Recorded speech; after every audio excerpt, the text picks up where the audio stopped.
യെശയ്യാ പ്രവാചകന്റെ പുസ്തകം 12-ാം അധ്യായം 3-ാം വാക്യം പറയുന്നു, അതുകൊണ്ട് നിങ്ങൾ സന്തോഷത്തോടു കൂടെ രക്ഷയുടെ ഉറവുകളിൽ നിന്ന് വെള്ളം കോരും. രക്ഷയുടെ ഉറവുകളിൽ നിന്ന് വെള്ളം കോരും. Salvation is something like water. രക്ഷ അത് വെള്ളത്തെ കുറിക്കുന്നു. അതെ, രക്ഷ ശിക്ഷയിൽ നിന്നുള്ള വിടുതലാണല്ലോ. ആരാ ശിക്ഷിക്കപ്പെട്ടിരിക്കുന്നത്? ദൈവത്തിന്റെ വചനം പറയുന്നു, സകലരും ഒന്നല്ല എങ്കിൽ മറ്റൊരു ക്രമത്തിൽ തിരുമുൻപാകെ ശിക്ഷിക്കപ്പെട്ടിരിക്കുന്നു. എല്ലാവരും പാപികളെന്ന് സങ്കീർത്തനങ്ങൾ 14-ാം അധ്യായം 13-ാം വാക്യത്തിൽ പറയുന്നു. കുറച്ച് നെല്ലിനെ എടുത്ത് വിതയ്ക്ക്, നെല്ല് തന്നെ വളരും. ഗോതമ്പിനെ എടുത്ത് വിതയ്ക്ക്, ഗോതമ്പ് തന്നെ വളരും. ഇതേപോലെ ആദിമ മനുഷ്യരായ ആദാം പാപം ചെയ്തു. തലമുറ തലമുറയായി പാപത്തിന്റെ മേൽ പാപം എന്ന് പറഞ്ഞ് തലമുറ തലമുറയായി പാപികൾ തന്നെ ലോകത്തിൽ ആയിരിക്കുമ്പോൾ നീതിമാൻ ആരും ഇല്ല, ഒരുത്തൻ പോലും ഇല്ല. സകലരും ദൈവത്തിന് മുൻപിൽ ശിക്ഷിക്കപ്പെട്ടിരിക്കുമ്പോൾ ഒരു രക്ഷകൻ ആവശ്യമാണ്. എന്തിനു വേണ്ടിയാണ് യേശു ഈ ലോകത്തിൽ കടന്നു വന്നത്?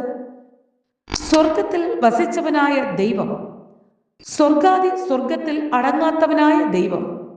തിരുവചനം പറയുന്നു, സ്വർഗം എൻ്റെ സിംഹാസനം, ഭൂമി എൻ്റെ പാദപീഠം എന്നരുളി ചെയ്ത ദൈവം തന്നെത്താൻ ചുരുക്കി ആനയുടെയോ കുതിരയുടെയോ ചീങ്കണ്ണിയുടെയോ രൂപത്തിലല്ല, വേഷത്തിൽ മനുഷ്യനായി മനുഷ്യനെ രക്ഷിപ്പാൻ ഈ ലോകത്തിൽ കടന്നു വന്നു.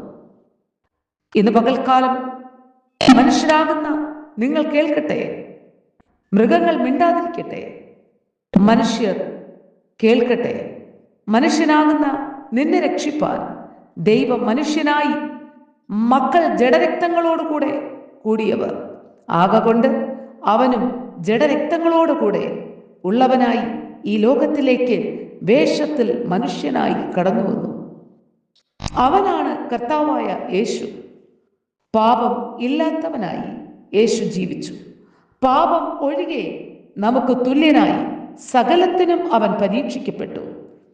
അവൻ ദുഃഖിച്ചു, അവൻ കരഞ്ഞു, അവൻ അതിശയിച്ചു, കോപിച്ചു.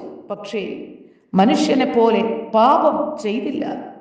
എന്നിട്ടും ലോകം അവനെ വിട്ടില്ല, അവനെ ക്രൂശിച്ചു. ഈ ലോകം നിന്നെയും എന്നെയും വെറുതെ വിടുന്നില്ല എങ്കിൽ പ്രൈസ് ദി ലോർഡ്. കാരണം യേശുവിനെയും അവർ വെറുതെ വിട്ടില്ല. യേശു കർത്താവ് പിടഞ്ഞ് പിടഞ്ഞ് സകല ദൈവത്തിന്റെ വചനത്തെയും നിവർത്തിയാക്കി. ഈ പുസ്തകത്തിൽ എഴുതിയിരിക്കുന്ന ന്യായപ്രമാണത്തെ എണ്ണി എണ്ണി നിവർത്തിയാക്കി. അവൻ ക്രൂശിന്മേൽ മരിച്ചു. ആരും അവനെ കൊന്നതല്ല, യേശു മരിച്ചതാണ്.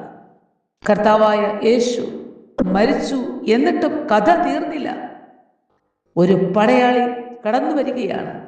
തിരുവചനം പറയുന്നു, അവന്റെ വിലാപ്പുറത്ത് കുന്തം കൊണ്ട് കുത്തി കയറ്റി. യോഹന്നാൻ സുവിശേഷം 19-ാം അധ്യായം 34-ാം വാക്യം. ഒറിജിനൽ മാനുസ്ക്രിപ്റ്റിൽ ഇങ്ങനെയാണ് എഴുതിയിരിക്കുന്നത്: വിലാപ്പുറത്ത് ആ കുന്തം കുത്തി കയറ്റിയിട്ട് അതിനെ നന്നായി തിരിച്ചു കളഞ്ഞു, കുത്തി പിരിച്ചെടുത്തു എന്ന്.